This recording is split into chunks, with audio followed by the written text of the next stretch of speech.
ದೇವರ ನಾಮಕ್ಕೆ ಸ್ತೋತ್ರವಾಗಲಿ. ಯೆರೆಮೀಯ 7ನೇ ಅಧ್ಯಾಯ. ಯೆಹೋವನು ಯೆರೆಮೀಯನಿಗೆ ಈ ಮಾತನ್ನು ದಯಪಾಲಿಸಿದನು. ನೀನು ಯೆಹೋವನ ಆಲಯದ ಬಾಗಿಲಿನಲ್ಲಿ ನಿಂತು ಈ ವಾಕ್ಯವನ್ನು ಅಲ್ಲಿ ಸಾರು. ಯೆಹೋವನಿಗೆ ಅಡ್ಡ ಬೀಳುವುದಕ್ಕೆ ಈ ದ್ವಾರಗಳನ್ನು ಪ್ರವೇಶಿಸುವ ಸಕಲ ಯೆಹೂದ್ಯರೇ, ಯೆಹೋವನ ನುಡಿಯನ್ನು ಕೇಳಿರಿ. ಇಸ್ರಾಯೇಲಿನ ದೇವರು ಸೇನಾಧೀಶ್ವರನೂ ಆದ ಯೆಹೋವನು ಹೀಗನ್ನುತ್ತಾನೆ, ನೀವು ನಿಮ್ಮ ನಡತೆಯನ್ನು ಕೃತ್ಯಗಳನ್ನು ತಿದ್ದುಕೊಳ್ಳಿರಿ. ಹೀಗೆ ಮಾಡಿದರೆ ನಾನು ನಿಮ್ಮನ್ನು ಈ ಸ್ಥಳದಲ್ಲಿ ನೆಲೆಗೊಳಿಸುವೆನು. ಈ ಕಟ್ಟಡಗಳೇ ಯೆಹೋವನ ಆಲಯ, ಯೆಹೋವನ ಆಲಯ, ಯೆಹೋವನ ಆಲಯ ಎಂಬುವ ಸುಳ್ಳು ಮಾತುಗಳ ಮೇಲೆ ಭರವಸವಿಡಬೇಡಿರಿ. ನೀವು ನಿಮ್ಮ ನಡತೆಯನ್ನು ಕೃತ್ಯಗಳನ್ನು ಸಂಪೂರ್ಣವಾಗಿ ತಿದ್ದುಕೊಂಡು ಕಕ್ಷಿ ಪ್ರತಿಕಕ್ಷಿಗಳಿಗೆ ಕೇವಲ ನ್ಯಾಯವನ್ನೇ ತೀರಿಸಿ, ಪರದೇಶಿಯನ್ನಾಗಲಿ ಅನಾಥನನ್ನಾಗಲಿ ವಿಧವೆಯನ್ನಾಗಲಿ ಹಿಂಸಿಸದೆ, ಈ ಸ್ಥಳದಲ್ಲಿ ನಿರ್ದೋಷದ ರಕ್ತವನ್ನು ಸುರಿಸದೆ, ನಿಮಗೆ ಹಾನಿಕರವಾದ ಅನ್ಯದೇವತೆ ಭಕ್ತಿಯನ್ನು ಮಾಡದೇ ಇದ್ದರೆ, ನಾನು ನಿಮ್ಮನ್ನು ಈ ಸ್ಥಳದಲ್ಲಿ ನಾನೇ ನಿಮ್ಮ ಪಿತೃಗಳಿಗೆ ಶಾಶ್ವತವಾಗಿ ದಯಪಾಲಿಸಿದ ಈ ದೇಶದಲ್ಲಿ ನೆಲೆಗೊಳಿಸುವೆನು. ಆಹಾ, ನೀವು ನಿಷ್ಪ್ರಯೋಜನವಾದ ಸುಳ್ಳು ಮಾತುಗಳಲ್ಲಿ ಭರವಸವಿಟ್ಟಿದ್ದೀರಿ. ನೀವು ಕಳುವು, ಕೊಲೆ, ಆಧಾರಗಳನ್ನು ಮಾಡಿ ಸುಳ್ಳು ಸಾಕ್ಷಿ ಹೇಳಿ ಬಾಳನಿಗೆ ಹೋಮವನ್ನರ್ಪಿಸಿ ಕಂಡು ಕೇಳದ ಅನ್ಯದೇವತೆಗಳನ್ನು ಹಿಂಬಾಲಿಸಿದ ಮೇಲೆ ನನ್ನ ಹೆಸರುಗೊಂಡಿರುವ ಈ ಆಲಯಕ್ಕೆ ಬಂದು ನನ್ನ ಸನ್ನಿಧಿಯಲ್ಲಿ ನಿಂತು ನಮಗೆ ಪರಿಹಾರವಾಯಿತು ಎಂದು ಹೇಳಿ ಈ ಎಲ್ಲ ಅಸಹ್ಯ ಕಾರ್ಯಗಳನ್ನು ಇನ್ನೂ ನಡೆಸುವುದಕ್ಕೆ ಅವಕಾಶ ಮಾಡಿಕೊಳ್ಳುವಿರೋ? ನನ್ನ ಹೆಸರುಗೊಂಡಿರುವ ಈ ಆಲಯವು ನಿಮ್ಮ ದೃಷ್ಟಿಯಲ್ಲಿ ಕಳ್ಳರ ಗವಿಯಾಯಿತೋ? ಆಹಾ, ನಾನೇ ಇದನ್ನೆಲ್ಲ ನೋಡಿದ್ದೇನೆ ಎಂಬುದು ಯೆಹೋವನಾದ ನನ್ನ ನುಡಿ. ನಾನು ಮೊದಲು ನನ್ನ ನಾಮವನ್ನು ಸ್ಥಾಪಿಸಿದ ಶಿಲೋವಿನಲ್ಲಿನ ನನ್ನ ಸ್ಥಾನಕ್ಕೆ ನೀವು ಹೋಗಿ ನನ್ನ ಜನರಾದ ಇಸ್ರಾಯೇಲರ ಧರ್ಮದ ನಿಮಿತ್ತ ನಾನು ಅದಕ್ಕೆ ತಂದ ಗತಿಯನ್ನು ನೋಡಿರಿ. ನಾನು ಸಾವಕಾಶ ಮಾಡದೆ ನಿಮಗೆ ನುಡಿದ ಮಾತುಗಳನ್ನು ನೀವು ಕೇಳದೆ, ನಿಮ್ಮನ್ನು ಕರೆದ ನನಗೆ ಉತ್ತರ ಕೊಡದೆ ಈ ಕೃತ್ಯಗಳನ್ನೆಲ್ಲ ನಡೆಸಿದ ಕಾರಣ, ನನ್ನ ನಾಮಕ್ಕೆ ನೆಲೆಯಾಗಿ ನಿಮ್ಮ ಭರವಸಕ್ಕೆ ಆಧಾರವಾದ ಆಲಯಕ್ಕೂ ನಾನು ನಿಮಗೆ ಮತ್ತು ನಿಮ್ಮ ಪಿತೃಗಳಿಗೆ ದಯಪಾಲಿಸಿದ ಸ್ಥಳಕ್ಕೂ ಶಿಲೋವಿಗೆ ತಂದ ಗತಿಯನ್ನೇ ಈಗ ತರುವೆನು. ಮತ್ತು ನಾನು ನಿಮ್ಮ ಎಲ್ಲಾ ಸಹೋದರರನ್ನು, ಅಂದರೆ ಸಮಸ್ತ ಎಫ್ರಾಯೀಮ್ ವಂಶದವರನ್ನು ಎಸೆದು ಬಿಟ್ಟ ಹಾಗೆ ನಿಮ್ಮನ್ನು ನನ್ನ ಕಣ್ಣೆದುರಿನಿಂದ ಎಸೆದು ಬಿಡುವೆನು. ನೀನಂತೂ ಈ ಜನರಿಗೋಸ್ಕರ ಬೇಡಿಕೊಳ್ಳಬೇಡ, ಅವರಿಗಾಗಿ ಮೊರೆಯಿಡಬೇಡ, ಪ್ರಾರ್ಥಿಸಬೇಡ, ನನಗೆ ವಿಜ್ಞಾಪಿಸಲು ಬೇಡ, ನಾನು ಕೇಳಲೊಲ್ಲೆ. ಇವರು ಯೆಹೂದದ ಪಟ್ಟಣದಲ್ಲಿಯೂ ಯೆರೂಸಲೇಮಿನ ಬೀದಿಗಳಲ್ಲಿಯೂ ಮಾಡುವುದನ್ನು ನೀನು ನೋಡಿದ್ದಿಲ್ಲವೋ? ಗಗನದ ಒಡತಿಗೆ ಹೋಳಿಗೆಗಳನ್ನು ಮಾಡುವುದಕ್ಕಾಗಿ ಮಕ್ಕಳು ಸೌದೆಯನ್ನು ಆರಿಸುತ್ತಾರೆ, ತಂದೆಗಳು ಬೆಂಕಿಯನ್ನು ಹೊತ್ತಿಸುತ್ತಾರೆ, ಹೆಂಗಸರು ಕಣಕಣವನ್ನು ನಾದುತ್ತಾರೆ, ಅನ್ಯ ದೇವತೆಗಳಿಗೆ ಅನ್ನ ನೈವೇದ್ಯಗಳನ್ನು ಅರ್ಪಿಸುತ್ತಾರೆ, ನನ್ನನ್ನು ಕೆಣಕಬೇಕೆಂದು ಇದನ್ನೆಲ್ಲ ಮಾಡುತ್ತಾರೆ. ಅವರು ನನಗೆ ಕೇಡು ಮಾಡುತ್ತಾರೋ? ಅವಮಾನವು ತಮ್ಮ ಮುಖವನ್ನು ಮುಚ್ಚುವಷ್ಟರ ಮಟ್ಟಿಗೆ ತಮಗೆ ಕೇಡು ಮಾಡಿಕೊಳ್ಳುತ್ತಾರಲ್ಲ ಎಂದು ಯೆಹೋವನು ಅನ್ನುತ್ತಾನೆ. ಹೀಗಿರಲು ಕರ್ತನಾದ ಯೆಹೋವನ ಈ ಮಾತನ್ನು ಕೇಳಿರಿ. ಆಹಾ, ನನ್ನ ಕೋಪವೆಂಬ ರೋಷಾಗ್ನಿಯು ಈ ಸ್ಥಳದಲ್ಲಿ ಸುರಿಯಲ್ಪಡುವುದು. ಮನುಷ್ಯರ ಮೇಲೆಯೂ ಪಶುಗಳ ಮೇಲೆಯೂ ಕಾಡು ಮರಗಳ ಮೇಲೆಯೂ ಭೂಮಿಯ ಬೆಳೆಯ ಮೇಲೆಯೂ ಅದನ್ನು ಸುರಿಸುವೆನು, ಆರದೆ ದಹಿಸುವುದು. ಇಸ್ರಾಯೇಲಿನ ದೇವರು ಸೇನಾಧೀಶ್ವರನೂ ಆದ ಯೆಹೋವನು ಹೀಗನ್ನುತ್ತಾನೆ, ನೀವು ಅರ್ಪಿಸುವ ಸರ್ವಾಂಗಹೋಮಗಳನ್ನು ಸಾಧಾರಣ ಯಜ್ಞಗಳೆಂದು ಭಾವಿಸಿ ಅವುಗಳ ಮಾಂಸವನ್ನು ತಿನ್ನಿರಿ. ನಿಮ್ಮ ಪಿತೃಗಳನ್ನು ಐಗುಪ್ತ ದೇಶದೊಳಗಿಂದ ಬರಮಾಡಿದಾಗ ಸರ್ವಾಂಗಹೋಮದ ಮತ್ತು ಯಜ್ಞದ ವಿಷಯವಾಗಿ ನಾನು ಅವರಿಗೆ ಏನು ಹೇಳಲಿಲ್ಲ, ಯಾವ ಅಪ್ಪಣೆಯೂ ಕೊಡಲಿಲ್ಲ. ಆದರೆ ಈ ಒಂದು ಅಪ್ಪಣೆಯನ್ನು ಮಾತ್ರ ಕೊಟ್ಟೆನು, ನನ್ನ ಧ್ವನಿಗೆ ಕಿವಿಗೊಡಿರಿ. ನಾನು ನಿಮ್ಮ ದೇವರಾಗಿರುವೆನು, ನೀವು ನನ್ನ ಪ್ರಜೆಯಾಗಿರುವಿರಿ. ನಿಮಗೆ ಹಿತವಾಗುವಂತೆ ನಾನು ವಿಧಿಸುವ ಮಾರ್ಗದಲ್ಲೇ ನಡೆಯಿರಿ. ಅವರಾದರೋ ಕೇಳಲಿಲ್ಲ, ಕಿವಿಗೊಡಲಿಲ್ಲ, ಸ್ವಂತ ಆಲೋಚನೆಗಳನ್ನು ಅನುಸರಿಸಿ ತಮ್ಮ ದುಷ್ಟ ಹೃದಯದ ಹಠದಂತೆ ನಡೆದು ಹಿಂದಿರುಗಿಯೇ ಹೋದರು, ಮುಂದರಿಯಲಿಲ್ಲ. ನಿಮ್ಮ ಪಿತೃಗಳು ಐಗುಪ್ತ ದೇಶದೊಳಗಿಂದ ಹೊರಟ ದಿನ ಮೊದಲುಗೊಂಡು ಈ ದಿನದವರೆಗೂ ನನ್ನ ಸೇವಕರಾದ ಪ್ರವಾದಿಗಳನ್ನೆಲ್ಲ ನಿಮ್ಮವರ ಬಳಿಗೆ ಕಳುಹಿಸುತ್ತಾ ಬಂದಿದ್ದೇನೆ. ದಿನದಿನವೂ ಸಾವಕಾಶ ಮಾಡದೆ ಕಳುಹಿಸಿದ್ದೇನೆ. ನಿಮ್ಮವರಾದರೋ ನನ್ನ ಮಾತನ್ನು ಕೇಳಲಿಲ್ಲ, ಕಿವಿಗೊಡಲಿಲ್ಲ, ನನ್ನ ಆಜ್ಞೆಗೆ ಮಣಿಯಲಿಲ್ಲ. ತಮ್ಮ ಪಿತೃಗಳಿಗಿಂತಲೂ ಕೆಟ್ಟವರಾಗಿ ನಡೆದರು. ನೀನು ಈ ಮಾತುಗಳನ್ನೆಲ್ಲ ಹೇಳುವಾಗ ಅವರು ಕಿವಿಗೊಡುವುದಿಲ್ಲ, ಕರೆಯುವಾಗ ಉತ್ತರ ಕೊಡುವುದಿಲ್ಲ. ಆದ ಕಾರಣ ನೀನು ಅವರಿಗೆ, ತಮ್ಮ ದೇವರಾದ ಯೆಹೋವನ ಧ್ವನಿಗೆ ಕಿವಿಗೊಡದೆ ಶಿಕ್ಷಿತರಾಗದೇ ಇರುವ ಜನವೂ ಇದೆ, ಸತ್ಯವು ಅವರ ಬಾಯಿಂದ ನಿರ್ಮೂಲವಾಗಿ ಅಳಿದು ಹೋಗಿದೆ ಎಂದು ಹೇಳು. ಯೆರೂಸಲೇಮೇ, ತಲೆಯನ್ನು ಬೋಳಿಸಿಕೊಂಡು ಕೂದಲನ್ನು ಬಿಸಾಟು ಬಿಟ್ಟು ಬೋಳುಗುಡ್ಡಗಳಲ್ಲಿ ಶೋಕಗೀತವನ್ನು ಹಾಡು. ಯೆಹೋವನು ತನ್ನ ಕೋಪಕ್ಕೆ ಗುರಿಯಾದ ಈ ವಂಶವನ್ನು ನಿರಾಕರಿಸಿ ತ್ಯಜಿಸಿದ್ದಾನೆ. ಯೆಹೋವನು ಹೀಗನ್ನುತ್ತಾನೆ, ಯೆಹೂದ್ಯರು ತನ್ನ ಚಿತ್ತಕ್ಕೆ ವಿರುದ್ಧವಾದದ್ದನ್ನೆಲ್ಲ ನಡೆಸಿದ್ದಾರೆ. ನನ್ನ ಹೆಸರಿನಿಂದ ಖ್ಯಾತಿಗೊಂಡ ಆಲಯದಲ್ಲಿ ತಮ್ಮ ಅಸಹ್ಯ ವಸ್ತುಗಳನ್ನು ಇಟ್ಟು ಅದನ್ನು ಒಲೆ ಮಾಡಿದ್ದಾರೆ. ತನ್ನ ಗಂಡು ಹೆಣ್ಣು ಮಕ್ಕಳನ್ನು ಆಹುತಿ ಕೊಡುವುದಕ್ಕೆ ಬೆನ್ ಹಿನ್ನೋಮ್ ತಗ್ಗಿನಲ್ಲಿನ ತೋಫೆತ್ ಎಂಬ ಪೂಜಾ ಸ್ಥಳವನ್ನು ಕಟ್ಟಿದ್ದಾರೆ. ನಾನು ಆ ಸಂಸ್ಕಾರವನ್ನು ವಿಧಿಸಲಿಲ್ಲ, ನನ್ನ ಮನಸ್ಸಿನಲ್ಲಿ ಹುಟ್ಟಲೂ ಇಲ್ಲ. ಈ ಕಾರಣದಿಂದ ಆ ಸ್ಥಳಕ್ಕೆ ತೋಫೆತ್ ಮತ್ತು ಬೆನ್ ಹಿನ್ನೋಮಿನ ತಗ್ಗು ಎಂಬ ಹೆಸರು ಹೋಗಿ ಸಂಹಾರದ ತಗ್ಗು ಎಂಬ ಹೆಸರಾಗುವ ದಿನಗಳು ಬರುವವು. ಇನ್ನೆಲ್ಲಿಯೂ ಸ್ಥಳವಿಲ್ಲವಾಗಿ ಶವಗಳನ್ನು ತೋಫೆತಿನಲ್ಲಿ ಉಣುವರು. ಈ ಜನರ ಹೆಣಗಳು ಆಕಾಶ ಪಕ್ಷಿಗಳಿಗೂ ಭೂಜಂತುಗಳಿಗೂ ಆಹಾರವಾಗುವವು. ಇವುಗಳನ್ನು ಬೆದರಿಸುವವರು ಯಾರೂ ಇರುವುದಿಲ್ಲ. ಯೆಹೂದದ ಪಟ್ಟಣಗಳಲ್ಲಿಯೂ ಯೆರೂಸಲೇಮಿನ ಬೀದಿಗಳಲ್ಲಿಯೂ ಹರ್ಷ ಸಂಭ್ರಮಗಳ ಧ್ವನಿಯನ್ನು ಓದುವವರ ಸ್ವರವನ್ನು ನಿಲ್ಲಿಸಿಬಿಡುವೆನು. ದೇಶವು ಹಾಳಾಗುವುದು. ಇದು ಯೆಹೋವನ ನುಡಿ. ದೇವರ ನಾಮಕ್ಕೆ ಸ್ತೋತ್ರವಾಗಲಿ. ಯೆರೆಮೀಯ 8ನೇ ಅಧ್ಯಾಯ. ಯೆಹೋವನು ಹೀಗನ್ನುತ್ತಾನೆ, ಆ ಕಾಲದಲ್ಲಿ ಯೆಹೂದದ ಅರಸರು, ಅಧಿಪತಿಗಳು, ಯಾಜಕರು, ಪ್ರವಾದಿಗಳು, ಯೆರೂಸಲೇಮಿನ ನಿವಾಸಿಗಳು ಇವರೆಲ್ಲರ ಎಲುಬುಗಳನ್ನು ಕೋರಿಗಳೊಳಗಿಂದ ತೆಗೆದು ಇವರು ಪ್ರೀತಿಸಿದ, ಸೇವಿಸಿ, ಹಿಂಬಾಲಿಸಿ, ಆಶ್ರಯಿಸಿ, ಪೂಜಿಸಿದ ಸೂರ್ಯ ಚಂದ್ರ ತಾರಾಗಣಗಳ ಎದುರಿಗೆ ಹರಡಿಬಿಡುವರು. ಇವುಗಳನ್ನು ಯಾರೂ ಕೂಡಿಸಿ ಉಣಿಡುವುದಿಲ್ಲ. ಅವು ಭೂಮಿಗಳ ಮೇಲೆ ಗೊಬ್ಬರವಾಗುವವು. ನಾನು ಯಾವ ಸ್ಥಳಗಳಿಗೆ ಈ ದುರ್ವಂಶದವರನ್ನು ಬಿಟ್ಟಿದ್ದೇನೋ ಅಲ್ಲೆಲ್ಲ ಉಳಿದವರೆಲ್ಲರೂ ಜೀವಿಸುವುದಕ್ಕಿಂತ ಮರಣವು ಲೇಸೆಂದು ಅದನ್ನು ಬಯಸುವರು. ಇದು ಯೆಹೋವನ ನುಡಿ. ಮತ್ತು ನೀನು ಅವರಿಗೆ ಹೀಗೆ ಹೇಳಬೇಕು, ಯೆಹೋವನು ಇಂತೆನ್ನುತ್ತಾನೆ, ಬಿದ್ದವರು ಏಳದಿರುವರೋ, ಬಿಟ್ಟು ಹೋದವರು ತಿರುಗಿ ಬರುವುದಿಲ್ಲವೋ? ಈ ಯೆರೂಸಲೇಮಿನವರು ಎಂದಿಗೂ ಹಿಂತಿರುಗದೆ ಬಿಟ್ಟು ಹೋದದ್ದೇಕೆ? ಮೋಸವನ್ನೇ ಪಟ್ಟಾಗಿ ಹಿಡಿದಿದ್ದಾರೆ, ತಿರುಗಿ ಬರಲೊಲ್ಲರು. ನಾನು ಕಿವಿಗೊಟ್ಟು ಹೇಳುವಾಗ ಅವರು ಯಥಾರ್ಥವಾಗಿ ಮಾತಾಡಿಕೊಳ್ಳುತ್ತಿರಲಿಲ್ಲ. ಯಾವನು ತನ್ನ ಅಧರ್ಮದ ವಿಷಯವಾಗಿ ಪಶ್ಚಾತ್ತಾಪಪಟ್ಟು ನಾನು ಎಂಥ ಕೆಲಸ ಮಾಡಿದ್ದೆ ಎಂದುಕೊಳ್ಳುತ್ತಿರಲಿಲ್ಲ. ಯುದ್ಧದಲ್ಲಿ ರಭಸವಾಗಿ ಓಡುವ ಕುದುರೆಯಂತೆ ಪ್ರತಿಯೊಬ್ಬನು ತನ್ನ ಮಾರ್ಗಕ್ಕೆ ತ್ವರೆಪಡುತ್ತಾನೆ. ಆಕಾಶದಲ್ಲಿ ಹಾರುವ ಬಕ್ಕವು ತನ್ನ ನಿಯಮಿತ ಕಾಲಗಳನ್ನು ತಿಳಿದುಕೊಂಡಿದೆ. ಬೆಳವಕ್ಕಿಯು, ಬಾನಕ್ಕಿಯು, ಕೊಕ್ಕರೆಯು ತಮ್ಮ ಗಮನ ಸಮಯಗಳನ್ನು ಗಮನಿಸುತ್ತವೆ. ನನ್ನ ಜನರಾದರೂ ಯೆಹೋವನ ನಿಯಮವನ್ನು ತಿಳಿಯರು. ಹೀಗಿರಲು ನಾವು ಜ್ಞಾನಿಗಳು, ಯೆಹೋವನ ಧರ್ಮಶಾಸ್ತ್ರವು ನಮ್ಮಲ್ಲಿಯೇ ಇದೆ ಎಂದು ನೀವು ಅಂದುಕೊಳ್ಳುವುದು ಹೇಗೆ? ಶಾಸ್ತ್ರಿಗಳ ಸುಳ್ಳು ಲೇಖಣಿಯು ಅದನ್ನು ಸುಳ್ಳನ್ನಾಗಿ ಮಾಡಿದೆ. ಜ್ಞಾನಿಗಳು ಆಶಾಭಂಗಪಟ್ಟು ಬೆಬ್ಬರ ಬಿದ್ದು ಸಿಕ್ಕಿಕೊಂಡಿದ್ದಾರೆ. ಇಗೋ, ಯೆಹೋವನ ಮಾತನ್ನು ನಿರಾಕರಿಸಿದರು. ಅವರ ಜ್ಞಾನವು ಎಷ್ಟರದು? ಆದದರಿಂದ ನಾನು ಇವರ ಹೆಂಡರನ್ನು ಅನ್ಯರಿಗೂ ಇವರ ಹೊಲಗದ್ದೆಗಳನ್ನು ಆಕ್ರಮಿಸುವವರಿಗೂ ಕೊಟ್ಟು ಬಿಡುವೆನು. ಚಿಕ್ಕವರು ಮೊದಲುಗೊಂಡು ದೊಡ್ಡವರ ತನಕ ಎಲ್ಲರೂ ಬಾಚಿಕೊಳ್ಳುತ್ತಲೇ ಇದ್ದಾರೆ. ಪ್ರವಾದಿಗಳು ಮೊದಲಾಗಿ ಯಾಜಕರವರೆಗೂ ಸಕಲರು ಮೋಸ ಮಾಡುತ್ತಾರೆ. ಮೇಲಾಗದಿದ್ದರೂ ಮೇಲು ಮೇಲು ಎಂದು ಹೇಳಿ ನನ್ನ ಪ್ರಜೆ ಎಂಬಾಕೆಯ ಗಾಯವನ್ನು ಮೇಲೆ ಮೇಲೆ ವಾಸಿ ಮಾಡಿದ್ದಾರೆ. ಅಸಹ್ಯ ಕಾರ್ಯಗಳನ್ನು ಮಾಡಿ ಅವಮಾನಕ್ಕೆ ಗುರಿಯಾದರೂ ಎಳ್ಳಷ್ಟು ನಾಚಿಕೆ ಪಡಲಿಲ್ಲ, ಲಜ್ಜೆಯ ಗಂಧವನ್ನು ತಿಳಿಯಲಿಲ್ಲ. ಆದ ಕಾರಣ ನಾನು ದಂಡಿಸುವ ಸಮಯದಲ್ಲಿ ಇವರು ಮುಗ್ಗರಿಸುವರು, ಬೀಳುವವರ ಸಂಗಡ ಬಿದ್ದೇ ಹೋಗುವರು ಎಂದು ಯೆಹೋವನು ಅನ್ನುತ್ತಾನೆ. ನಾನು ಇವರನ್ನು ನಿರ್ಮೂಲ ಮಾಡಿ ಕೊಚ್ಚಿಬಿಡುವೆನು. ದ್ರಾಕ್ಷಿಯ ಬಳ್ಳಿಯಲ್ಲಿಯೂ ಅಂಜೂರದ ಮರದಲ್ಲಿಯೂ ಹಣ್ಣು ಇರುವುದಿಲ್ಲ, ಎಲೆಯು ಬಾಡುವುದು. ನಾನು ಹಾಳು ಮಾಡುವವರನ್ನು ಅವರಿಗೆ ನೇಮಿಸುವೆನು. ಇದು ಯೆಹೋವನ ನುಡಿ. ಆ ಕಾಲದಲ್ಲಿ ಜನರು ಹೀಗನ್ನುವರು, ಸುಮ್ಮನೆ ಕೂತಿರುವುದೇಕೆ? ಕೂಡಿಕೊಳ್ಳಿರಿ, ಕೋಟೆ ಕೊತ್ತಲಗಳುಳ್ಳ ಪಟ್ಟಣಗಳಲ್ಲಿ ಸೇರಿ ಅಲ್ಲೇ ನಾಶವಾಗೋಣ. ನಾವು ನಮ್ಮ ದೇವರಾದ ಯೆಹೋವನಿಗೆ ಪಾಪ ಮಾಡಿದ್ದರಿಂದ ಆತನು ನಮ್ಮನ್ನು ನಾಶನಕ್ಕೆ ಗುರಿ ಮಾಡಿ ಕಹಿಯಾದ ನೀರನ್ನು ಕುಡಿಸಿದ್ದಾನಷ್ಟೇ. ನಾವು ಸುಖವನ್ನು ನಿರೀಕ್ಷಿಸಿದೆವು, ಯಾವ ಮೇಲೂ ಆಗಲಿಲ್ಲ. ಕ್ಷೇಮಕಾಲವನ್ನು ಎದುರು ನೋಡಿದೆವು. ಆ ಅಂಜಿಕೆಯೇ ವೈರಿಯ ಕುದುರೆಗಳ ಬುಸುಗಾಟವು ದಾನಿನಿಂದ ಕೇಳಬರುತ್ತದೆ. ತುರಂಗಗಳ ತೆನೆತದ ಶಬ್ದಕ್ಕೆ ದೇಶವೆಲ್ಲ ಕಂಪಿಸುತ್ತದೆ. ಶತ್ರುಗಳು ಬಂದರು, ಸೀಮೆಯನ್ನು, ಅದರಲ್ಲಿರುವ ಸಮಸ್ತವನ್ನು, ಪಟ್ಟಣವನ್ನು, ಪಟ್ಟಣದ ನಿವಾಸಿಗಳನ್ನು ನುಂಗಿಬಿಟ್ಟರು. ಯೆಹೋವನು, ಇಗೋ, ನಾನು ನಿಮ್ಮ ಮೇಲೆ ಅವುಗಳನ್ನು ಮಂತ್ರಕ್ಕೆ ಅಧೀನವಾಗದ ನಾಗಗಳನ್ನು ಬಿಡುವೆನು, ಅವು ನಿಮ್ಮನ್ನು ಕಚ್ಚುವವು ಎಂದು ನುಡಿದಿದ್ದಾನೆ. ಅಯ್ಯೋ, ನನ್ನ ದುಃಖಕ್ಕೆ ಬೆಳಗೆಂದಿಗಾದೀತು, ನನ್ನ ಹೃದಯವು ನನ್ನೊಳಗೆ ಕುಂದಿ ಹೋಗಿದೆ. ನನ್ನ ಪ್ರಜೆ ಎಂಬಾಕೆಯು ಯೆಹೋವನು ಚೀಯೋನಿನಲ್ಲಿಲ್ಲವೋ, ಅದರ ರಾಜನು ಅಲ್ಲಿ ವಾಸವಾಗಿಲ್ಲವೋ ಎಂದು ಮೊರೆಯಿಡುವ ಶಬ್ದವು ದೂರದೇಶದಿಂದ ಕೇಳಿಸುತ್ತದೆ. ಅದಕ್ಕೆ ಯೆಹೋವನು, ಇವರು ತಮ್ಮ ವಿಗ್ರಹಗಳಿಂದಲೂ ಅನ್ಯ ದೇವತೆಗಳ ಶೂನ್ಯ ರೂಪಗಳಿಂದಲೂ ಏಕೆ ನನ್ನನ್ನು ಕೆಣಕಿದ್ದಾರೆ ಅನ್ನುತ್ತಾನೆ. ಸುಗ್ಗಿ ತೀರಿತು, ಹಣ್ಣಿನ ಕಾಲ ಮುಗಿಯಿತು, ನಮಗೆ ಉದ್ಧಾರವೇ ಆಗಲಿಲ್ಲ. ನನ್ನ ಪ್ರಜೆಯೆಂಬಾಕೆಯ ಭಂಗದಿಂದ ನನಗೆ ಭಂಗವಾಯಿತು.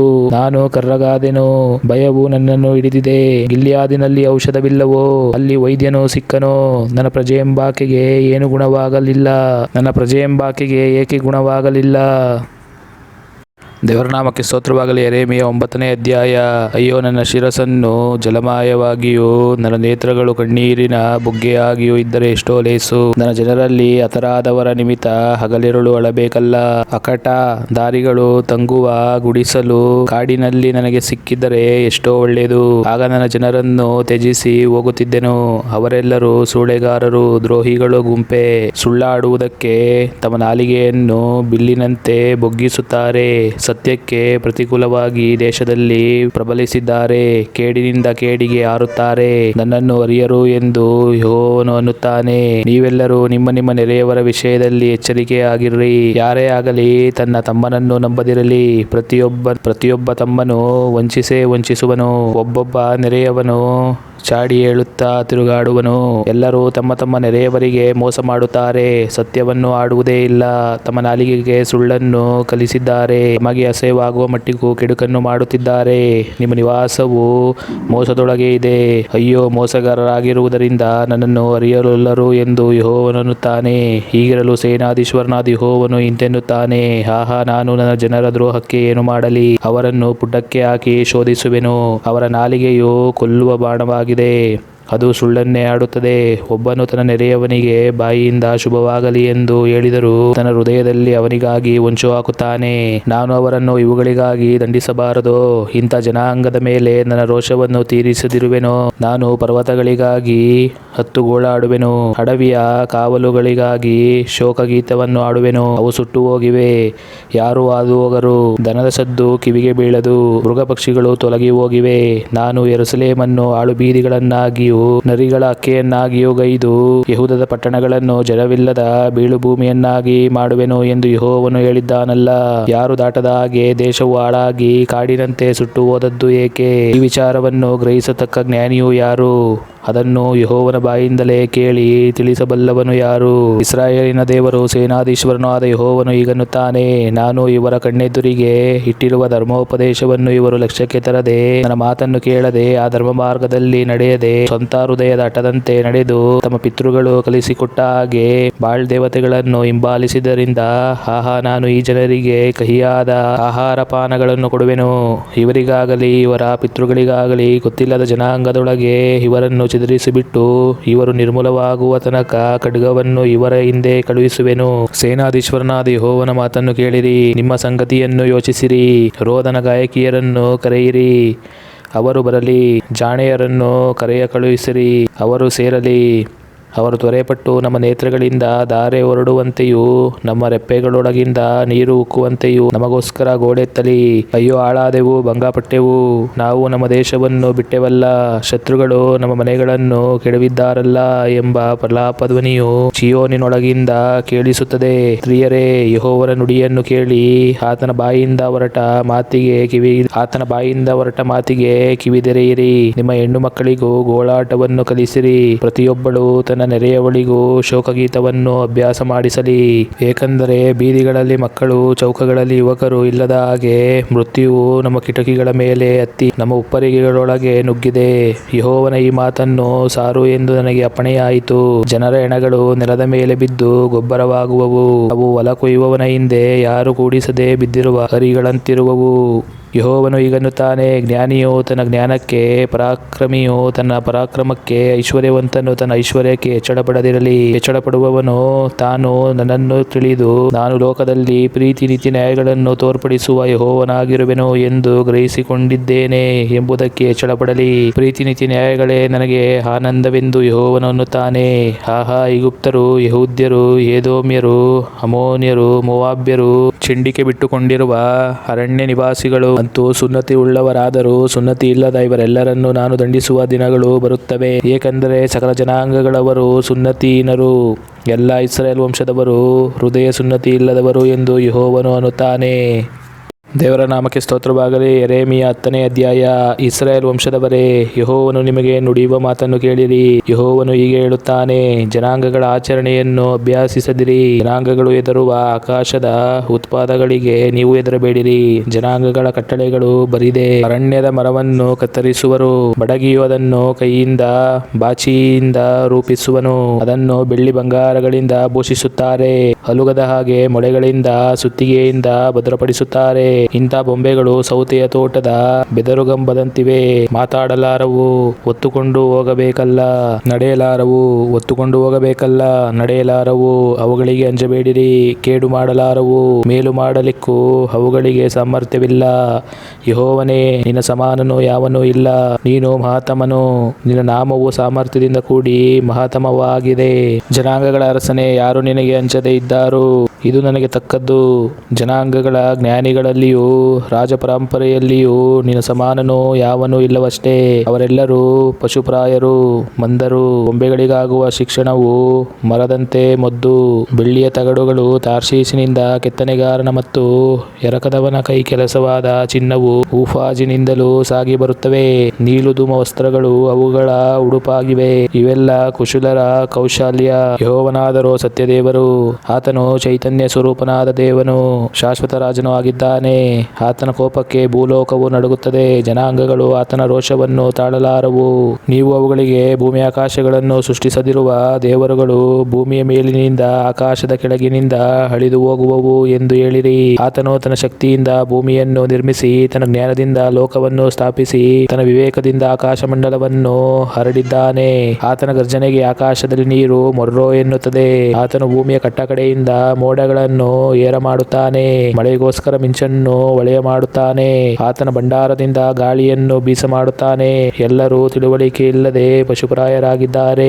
ತಾನು ಕೆತ್ತಿದ ವಿಗ್ರಹದ ನಿಮಿತ್ತ ಪ್ರತಿಯೊಬ್ಬ ಕಸಾಲಿಗನು ಅವಮಾನಕ್ಕೆ ಗುರಿಯಾಗುವನು. ಅವನು ಎರಕ ಒಯ್ದ ಪುತ್ತಳಿಯು ಸುಳ್ಳು, ಅವುಗಳಲ್ಲಿ ಶ್ವಾಸವೇ ಇಲ್ಲ, ಅವು ವ್ಯರ್ಥ. ಹಾಸ್ಯಾಸ್ಪದವಾದ ಕೆಲಸ ದಂಡನೆಯಾಗುವಾಗ ಅಳಿದು ಹೋಗುವವು. ಯಾಕೋಬ್ಯರ ಸ್ವಾಸ್ಥ್ಯವಾದ ಆತನು ಅವುಗಳಾಗಲ್ಲ. ಆತನು ಸಮಸ್ತವನ್ನು ನಿರ್ಮಿಸಿದವನು. ಇಸ್ರಾಯೇಲರು ಆತನ ಸ್ವಾಸ್ಥ್ಯವಾದ ವಂಶ. ಸೇನಾಧೀಶ್ವರನಾದ ಯೆಹೋವ ಎಂಬುದು ಆತನ ನಾಮಧೇಯ. ಮುತ್ತಿಗೆಗೆ ಈಡಾದ ಜನವೇ, ಗಂಟು ಕಟ್ಟಿಕೊಂಡು ದೇಶದೊಳಗಿಂದ ನಡೆ. ಇಗೋ, ನಾನು ಈ ಸಾರಿ ದೇಶ ನಿವಾಸಿಗಳನ್ನು ಎಸೆದೇ ಬಿಡುವೆನು. ಅವರಿಗೆ ಬುದ್ಧಿ ಬರಲೆಂದು ಅವರನ್ನು ಬಾಧಿಸುವೆನು ಎಂದು ಯೆಹೋವನು ಅನ್ನುತ್ತಾನೆ. ಅಯ್ಯೋ ನನ್ನ ಗಾಯ, ನನಗೆ ಬಿದ್ದ ಪೆಟ್ಟು ಗಡುಸು. ಆದರೂ ನಾನು, ಇದು ನನಗೆ ವ್ಯಾಧಿಯೇ ಸರಿ, ಸಹಿಸಬೇಕೆಂದು ಅಂದುಕೊಂಡಿದ್ದೇನೆ. ನನ್ನ ಗೂಡಾರವು ಹಾಳಾಗಿದೆ, ಹಗ್ಗಗಳು ಹರಿದು ಹೋಗಿವೆ. ಮಕ್ಕಳು ನನ್ನೊಳಗಿಂದ ತೊಲಗಿ ಇಲ್ಲವಾಗಿದ್ದಾರೆ. ನನ್ನ ಗೂಡಾರಗಳನ್ನು ಹಾಕುವುದಕ್ಕೂ ನನ್ನ ಪರದೆಗಳನ್ನು ಬಿಗಿಯುವುದಕ್ಕೂ ಇನ್ನೂ ಯಾರೂ ಇರುವುದಿಲ್ಲ. ಏಕೆಂದರೆ ಪಾಲಕರು ಪಶುಪ್ರಾಯರಾಗಿ ಯೆಹೋವನ ಕಡೆ ನೋಡದೆ ಇದ್ದಾರೆ. ಆದ ಕಾರಣ ಅವರ ಕಾರ್ಯವು ಸಾರ್ಥಕವಾಗಲಿಲ್ಲ. ಅವರ ಹಿಂಡುಗಳು ಚೆದರಿ ಹೋದವು. ಇಗೋ, ಒಂದು ಸದ್ದು, ಆಹಾ, ಬರುತ್ತಿದೆ. ಯೆಹೂದದ ಪಟ್ಟಣಗಳನ್ನು ನಾಶಪಡಿಸಿ ನದಿಗಳ ಹಕ್ಕೆಯನ್ನಾಗಿ ಮಾಡುವುದಕ್ಕೆ ಉತ್ತರ ದೇಶದಿಂದ ಮಹಾಕಂಪನವು ಸಂಭವಿಸುತ್ತದೆ. ಯೆಹೋವನೇ, ಮಾನವನ ಮಾರ್ಗವು ಅವನ ಸ್ವಾಧೀನದಲ್ಲಿಲ್ಲವೆಂದು ನನಗೆ ಗೊತ್ತು. ಮನುಷ್ಯನು ನಡೆದಾಡುತ್ತಾ ಸರಿಯಾದ ಕಡೆಗೆ ತನ್ನ ಹೆಜ್ಜೆಯನ್ನಿಡಲಾರನು. ಯೆಹೋವನೇ, ನನ್ನನ್ನು ಶಿಕ್ಷಿಸು, ಆದರೆ ಮಿತಿಮೀರಿ ಬೇಡ. ರೋಷದಿಂದ ದಂಡಿಸು, ನಾನು ಕೇವಲ ಕ್ಷೀಣನಾದೆನು. ನಿನ್ನನ್ನು ಅರಿಯದ ಜನಾಂಗಗಳ ಮೇಲೆಯೂ ನಿನ್ನ ನಾಮವನ್ನು ಉಚ್ಚರಿಸದ ವಂಶಗಳ ಮೇಲೆಯೂ ನಿನ್ನ ರೌದ್ರವನ್ನು ಸುರಿಸಿಬಿಡು. ಅವರು ಯಾಕೋಬ್ಯರನ್ನು ನುಂಗಿ, ಹೌದು, ಪೂರ ನುಂಗಿಬಿಟ್ಟು ಅವರ ವಾಸಸ್ಥಳವನ್ನು ಹಾಳು ಮಾಡಿದ್ದಾರಲ್ಲ. ದೇವರ ನಾಮಕ್ಕೆ ಸ್ತೋತ್ರವಾಗಲಿ. ಯೆರೆಮೀಯ 11ನೇ ಅಧ್ಯಾಯ. ಯೆಹೋವನು ಯೆರೆಮೀಯನಿಗೆ ದಯಪಾಲಿಸಿದ ವಾಕ್ಯ. ಈ ನಿಬಂಧನ ವಚನಗಳನ್ನು ಕೇಳಿ ಯೆಹೂದ್ಯರಿಗೂ ಯೆರೂಸಲೇಮಿನ ನಿವಾಸಿಗಳಿಗೂ ಹೀಗೆ ಸಾರಿರಿ. ಕಬ್ಬಿಣ ಕರಗಿಸುವ ಕುಲಿಮೆಯೋಪಾದಿಯಲ್ಲಿದ್ದ ಐಗುಪ್ತ ದೇಶದಿಂದ ನಿಮ್ಮ ಪಿತೃಗಳನ್ನು ಬರಮಾಡಿದಾಗ ನೀವು ನನ್ನ ಮಾತನ್ನು ಕೇಳಿ ನಾನು ನಿಮಗೆ ಆಜ್ಞಾಪಿಸಿರುವ ಈ ವಿಧಿಗಳನ್ನೆಲ್ಲ ಕೈಕೊಂಡರೆ ನೀವು ನನ್ನ ಪ್ರಜೆಯಾಗಿರುವಿರಿ. ನಾನು ನಿಮ್ಮ ದೇವರಾಗಿದ್ದು ಹಾಲು ಜೇನು ಹರಿಯುವ ದೇಶವನ್ನು ಕೊಡುವುದಾಗಿ ನಿಮ್ಮ ಮೂಲ ಪಿತೃಗಳಿಗೆ ಮಾಡಿದ ವಾಗ್ದಾನವನ್ನು ನೆರವೇರಿಸುವೆನು ಎಂದು ಹೇಳಿದ್ದೇನಷ್ಟೇ. ಆ ನನ್ನ ಮಾತು ಈಗ ಕೈಗೂಡಿದೆ. ನಾನು ಅವರಿಗೆ ವಿಧಿಸಿದ ನಿಬಂಧನ ವಾಕ್ಯಗಳಿಗೆ ಕಿವಿಗೊಡದವನು ಶಾಪಗ್ರಸ್ತನಾಗಲಿ ಎಂಬುದಾಗಿ ಇಸ್ರಾಯೇಲರ ದೇವರಾದ ಯೆಹೋವನು ನುಡಿಯುತ್ತಾನೆಂದು ಸಾರಬೇಕು. ಆಗ ನಾನು ಅಪ್ಪಣೆಯಂತೆ ಆಗಲಿ ಯೆಹೋವನೇ ಎಂದು ಉತ್ತರ ಕೊಟ್ಟೆನು. ಯೆಹೋವನು ನನಗೆ ಹೀಗೆ ಹೇಳಿದನು, ಯೆಹೂದದ ಪಟ್ಟಣಗಳಲ್ಲಿಯೂ ಯೆರೂಸಲೇಮಿನ ಬೀದಿಗಳಲ್ಲಿಯೂ ಈ ಮಾತುಗಳನ್ನೆಲ್ಲ ಸಾರು. ಈ ನಿಬಂಧನ ವಾಕ್ಯಗಳನ್ನೆಲ್ಲ ಕೇಳಿ ಕೈಕೊಳ್ಳಿರಿ. ನಿಮ್ಮ ಪಿತೃಗಳನ್ನು ಐಗುಪ್ತ ದೇಶದೊಳಗಿಂದ ಕೈಗಳಿಂದ ಬರಮಾಡಿ ಆರಾಭ್ಯ ಇಂದಿನವರೆಗೂ ನಾನು ಅವರಿಗೆ ನನ್ನ ಮಾತನ್ನು ಕೇಳಿರಿ ಎಂದು ಸಾವಕಾಶ ಮಾಡದೆ ಖಂಡಿತವಾಗಿ ಆಜ್ಞಾಪಿಸುತ್ತಾ ಬಂದೆನಷ್ಟೇ. ಅವರಾದರೂ ಕೇಳಲಿಲ್ಲ, ಕಿವಿಗೊಡಲಿಲ್ಲ. ಪ್ರತಿಯೊಬ್ಬನು ತನ್ನ ದುಷ್ಟಹೃದಯದ ಹಠಕ್ಕೆ ತಕ್ಕ ಹಾಗೆ ನಡೆದನು. ಆದ ಕಾರಣ ಕೈಕೊಳ್ಳಬೇಕೆಂದು ನಾನು ಆಜ್ಞಾಪಿಸಿದರೂ ಅವರು ಕೈಕೊಳ್ಳದೆ ಈ ನಿಬಂಧನೆಯ ಶಾಪಗಳನ್ನೆಲ್ಲ ಅವರ ಮೇಲೆ ಬರಮಾಡಿದೆನು. ಯೆಹೋವನು ನನಗೆ ಹೀಗೆ ಹೇಳಿದನು, ಯೆಹೂದ್ಯರಲ್ಲಿಯೂ ಯೆರೂಸಲೇಮಿನ ನಿವಾಸಿಗಳಲ್ಲಿಯೂ ಒಳಸಂಚು ಕಂಡು ಬಂದಿದೆ. ನನ್ನ ಮಾತುಗಳನ್ನು ಕೇಳಲೊಲ್ಲದಿದ್ದ ತಮ್ಮ ಮೂಲ ಪಿತೃಗಳ ದುಷ್ಕೃತ್ಯಗಳ ಕಡೆಗೆ ತಿರುಗಿಕೊಂಡು ಅನ್ಯ ದೇವತೆಗಳನ್ನು ಹಿಂಬಾಲಿಸಿ ಸೇವಿಸಿದ್ದಾರೆ.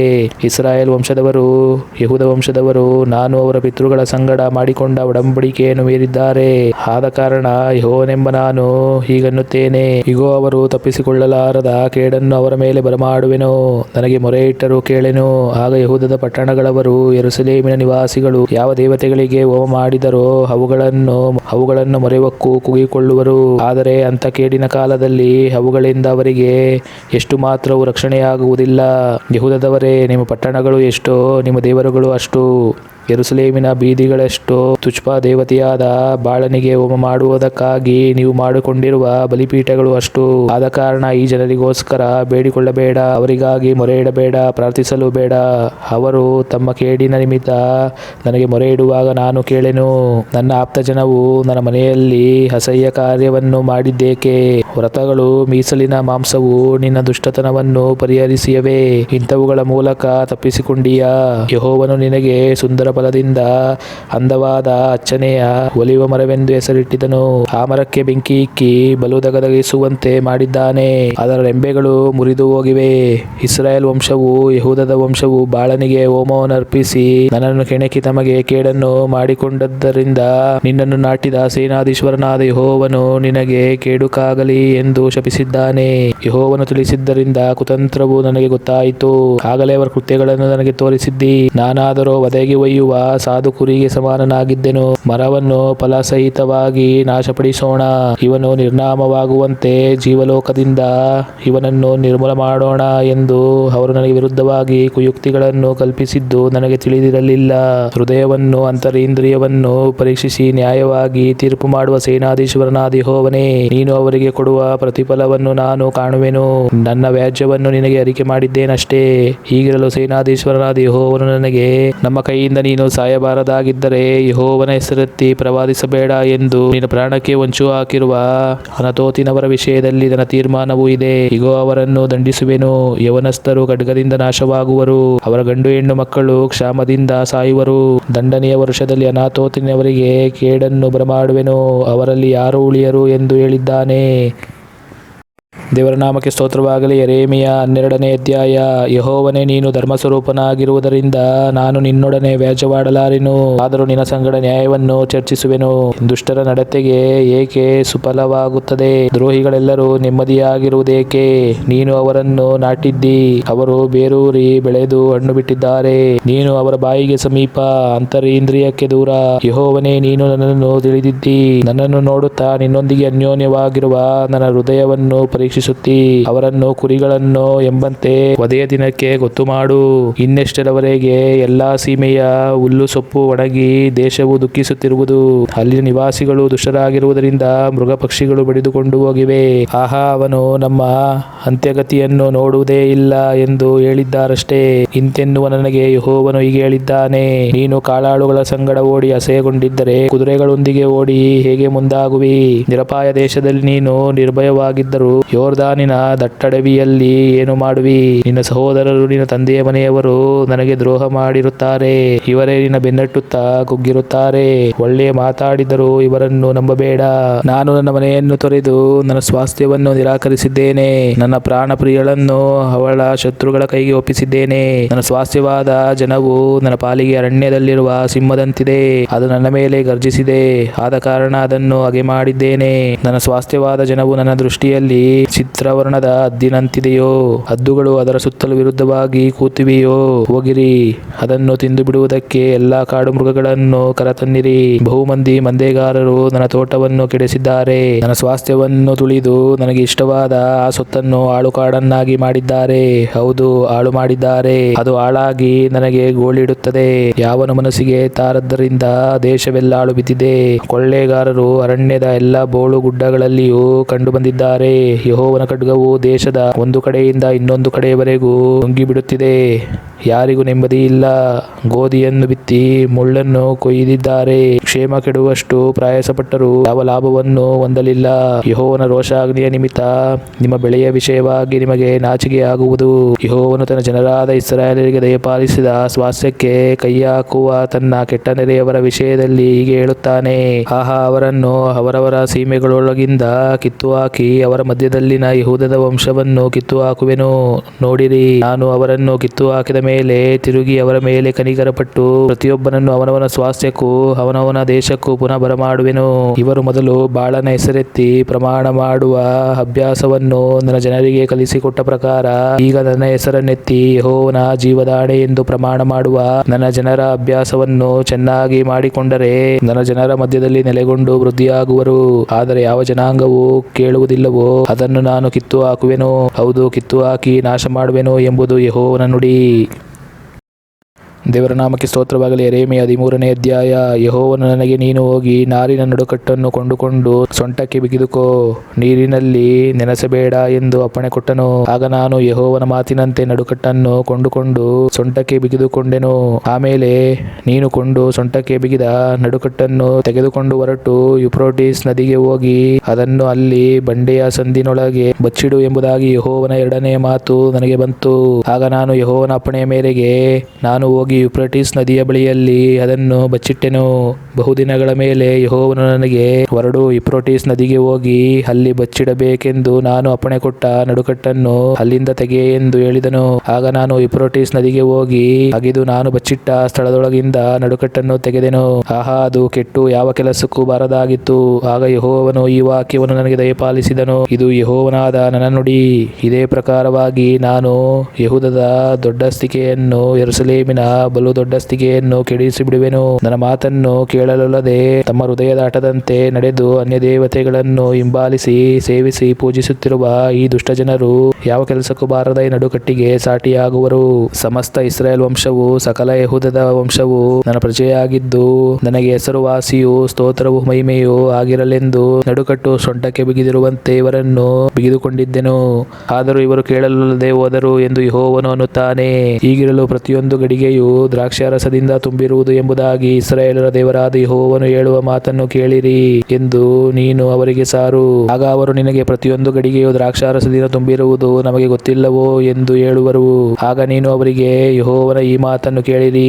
ದಾವೀದನ ಸಿಂಹಾಸನವೇರಿದ ಅರಸರನ್ನು, ಯಾಜಕರನ್ನು, ಪ್ರವಾದಿಗಳನ್ನು, ಯೆರೂಸಲೇಮಿನ ಸಕಲ ನಿವಾಸಿಗಳನ್ನು, ಅಂತೂ ದೇಶದ ಜನರೆಲ್ಲರನ್ನು ನಾನು ಅಮಲಿನಿಂದ ತುಂಬಿಸಿ ಕಿರಿಕಿರಿಯಾದ ಸಮಸ್ತರನ್ನು ಒಬ್ಬರಿಗೊಬ್ಬರು ಬಡಿದಾಡುವಂತೆ ಮಾಡುವೆನು.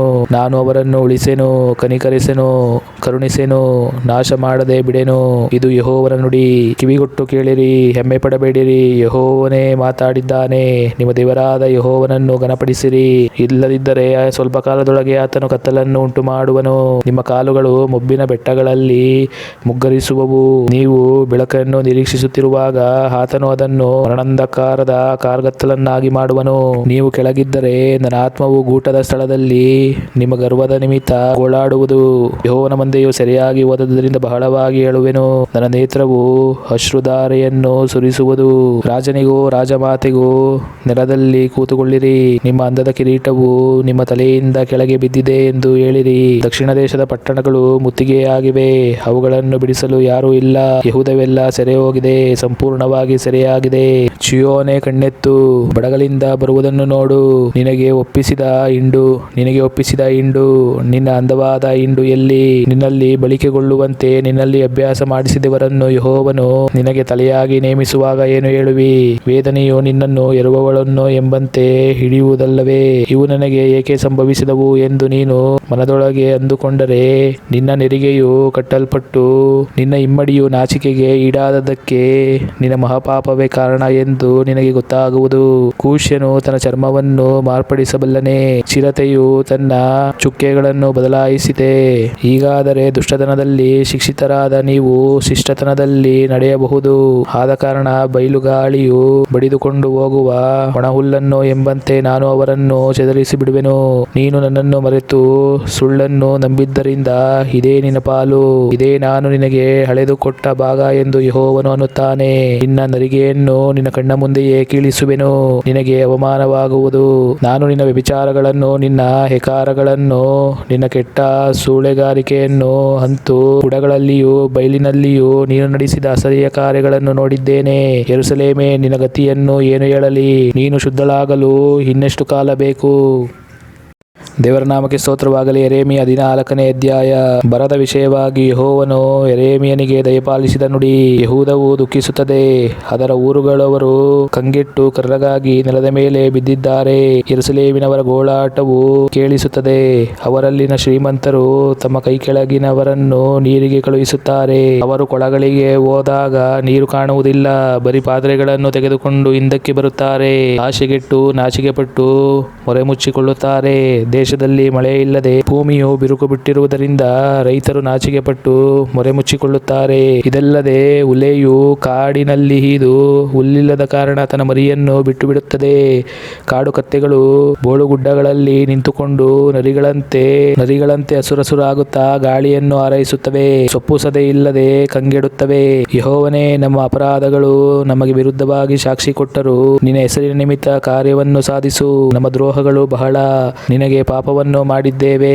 ಇಸ್ರಾಯೇಲರ ನಿರೀಕ್ಷೆಯೇ, ಇಕ್ಕಟ್ಟಿನಲ್ಲಿ ಅವರಿಗೆ ರಕ್ಷಕನೇ, ಏಕೆ ದೇಶದಲ್ಲಿ ಪರದೇಶಿಯಂತೆಯೂ ಇಳಿದುಕೊಳ್ಳುವುದಕ್ಕೆ ಗೂಡಾರ ಹಾಕಿಸಿಕೊಳ್ಳುವ ಪ್ರಯಾಣಿಕನಾಗೂ ಇದ್ದಿ? ಏಕೆ ಸ್ತಬ್ಧನಂತೆಯೂ ರಕ್ಷಿಸಲಾರದ ಶೂರನಾಗಿಯೂ ಇದ್ದಿ? ಆದರೂ ಯೆಹೋವನೇ, ನೀನು ನಮ್ಮ ಮಧ್ಯದಲ್ಲಿರುತ್ತಿ. ನಾವು ನಿನ್ನ ಹೆಸರಿನವರು, ನಮ್ಮನ್ನು ಕೈಬಿಡಬೇಡ. ಯೆಹೋವನು ಈ ಜನರನ್ನು ಕುರಿತು, ಇವರು ನನ್ನನ್ನು ಪ್ರಯಾಣಿಕನು ಎಂದು ಹಾಗೆಯೇ ಅಲೆಯುವುದಕ್ಕೆ ಇಷ್ಟಪಟ್ಟಿದ್ದಾರೆ, ಕಾಲನ್ನು ಹಿಂದೆಗೆಯಲಿಲ್ಲ. ಆದ ಕಾರಣ ಯೆಹೋವನಾದ ನಾನು ಇವರನ್ನು ಕಟಾಕ್ಷಿಸೆನು. ಈಗಲೇ ಇವರ ಅಪರಾಧವನ್ನು ಮನಸ್ಸಿಗೆ ತಂದುಕೊಂಡು ಇವರ ಪಾಪಗಳಿಗೆ ದಂಡನೆಯನ್ನು ವಿಧಿಸುವೆನು ಎಂದು ಹೇಳಿದ್ದಾನೆ. ಮತ್ತು ಯೆಹೋವನು ನನಗೆ, ಈ ಜನರ ಹಿತವನ್ನು ಬಯಸಿ ಇವರಿಗೋಸ್ಕರ ಪ್ರಾರ್ಥನೆ ಮಾಡಬೇಡ.